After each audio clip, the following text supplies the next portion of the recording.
ডুকলি বিভাগীয় কমিটির ফুলতলি পাণ্ডবপুর অঞ্চল কমিটির দ্বিতীয় সম্মেলন অনুষ্ঠিত হয় শনিবার।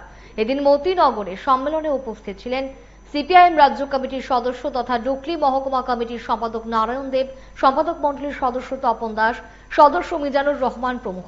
এদিনও রাজ্যের বিভিন্ন জায়গায় হিংসাত্মক ঘটনার নিন্দা জানিয়ে সরকারকে কাঠগড়ায় দাঁড় করার নেতৃত্ব।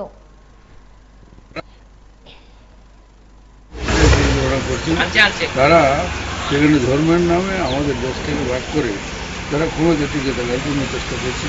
যেহেতু এই দেশের মধ্যে হিন্দু সংখ্যাগরিষ্ঠ এবং যারা সংখ্যালঘু, তার মধ্যে যেমন মুসলিম আছে, তারপরে খ্রিস্টান আছে, জৈন আছে, বুদ্ধিস্ট আছে, তারা সকলে মিলিয়া আমাদের দেশের শতকরা হার সংখ্যাটা প্রায় 10 থেকে 15, এর বেশি হবে না।